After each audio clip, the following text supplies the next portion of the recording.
ابھی اسلام کا آغاز تھا، صرف 38 آدمی مسلمان ہوئے تھے۔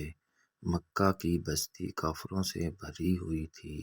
حضرت ابوبکر صدیق رضی اللہ عنہ حضور صلی اللہ علیہ وسلم کی محبت سے سرشار تھے۔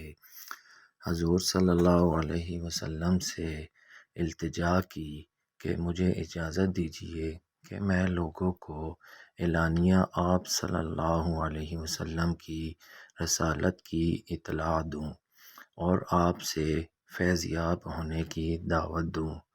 آپ صلی اللہ علیہ وسلم نے فرمایا، اے ابوبکر، ابھی ذرا صبر سے کام لو، ابھی ہم تعداد میں کم ہیں۔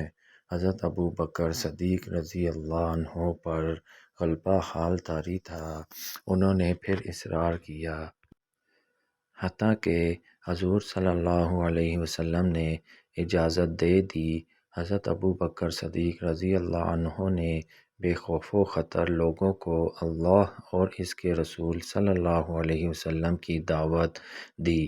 حافظ ابن کثیر رحمۃ اللہ علیہ لکھتے ہیں، حضور صلی اللہ علیہ وسلم کی بعثت کے بعد حضرت ابوبکر صدیق رضی اللہ عنہ پہلے خطیب ہیں جنہوں نے لوگوں کو اللہ اور اس کے رسول صلی اللہ علیہ وسلم کی طرف بلایا۔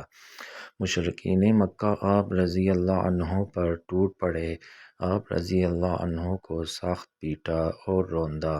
خطبہ بن ربیعہ نے آپ رضی اللہ تعالی عنہ کے چہرے پر بے تحاشا تھپڑ مارے۔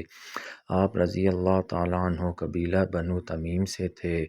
آپ رضی اللہ تعالی عنہ کے قبیلے کے لوگوں کو خبر ہوئی تو وہ دوڑے ہوئے آئے، مشرکین سے انہیں چھڑا کر ان کے گھر چھوڑ آئے۔ حضرت ابوبکر صدیق رضی اللہ عنہ بے ہوش تھے اور لوگوں کا خیال تھا کہ وہ جانبر نہ ہو سکیں گے۔ وہ دن بھر بے ہوش رہے۔ جب شام ہوئی تو آپ رضی اللہ عنہ کو ہوش آیا۔ آپ رضی اللہ عنہ کے والد ابو قحافہ اور آپ رضی اللہ عنہ کے قبیلے کے لوگ آپ رضی اللہ عنہ کے پاس کھڑے تھے۔ ہوش آتے ہی پہلی بات انہوں نے یہ کہی کہ رسول اللہ صلی اللہ علیہ وسلم کہاں ہیں اور کس حال میں ہیں۔ ان کے قبیلے کے لوگ سخت برہم ہوئے اور انہیں ملامت کی کہ جس کی وجہ سے یہ ذلت و رسوائی تمہیں اٹھانی پڑی اور یہ مار پیٹ تمہیں برداشت کرنی پڑی، ہوش میں آتے ہی تم پھر اسی کا حال پوچھتے ہو۔ ان عقل کے اندھوں کو کیا خبر تھی کہ ان کی خاطر سختیاں جھیلنے میں جو لذت ہے وہ دنیا داروں کو پھولوں کی سیج اور بستر کی خواب پر بھی حاصل نہیں ہوتی۔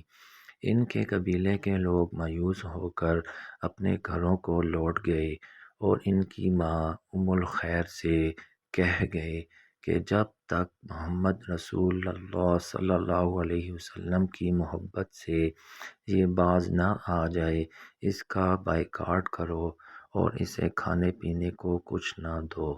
ماں کی ممتا تھی، جی بھر آیا، کھانا لا کر سامنے رکھ دیا اور کہا کہ دن بھر کے بھوکے ہو، کچھ کھا لو۔ حضرت ابوبکر صدیق رضی اللہ عنہ نے کہا، ماں، اللہ کی قسم میں کھانا نہیں چاہوں گا اور پانی کا گھونٹ تک نہیں پیوں گا جب تک حضور صلی اللہ علیہ وسلم کی زیارت نہ کروں۔ حضرت عمر رضی اللہ عنہ کی بہن ام جمیل آ گئیں اور بتایا کہ حضور صلی اللہ علیہ وسلم بخیریت ہیں اور دار ارقم میں تشریف فرما ہیں۔ حضرت ابوبکر صدیق رضی اللہ عنہ زخموں سے چور تھے، چلنے کے قابل نہ تھے۔ اپنی ماں کا سہارا لے کر بارگاہ رسالت میں حاضر ہوئے۔ حضور صلی اللہ علیہ وسلم ان پر جھک پڑے اور انہیں چوما۔ حضور صلی اللہ علیہ وآلہ وسلم پر سخت گریہ طاری تھا۔ اللہ کی لاکھ لاکھ رحمتیں ہوں اس عظیم اور جلیل القدر صحابی رضی اللہ عنہ پر۔ اللہ ہمیں ان کی صحیح اتباع نصیب فرمائے، آمین یا رب العالمین۔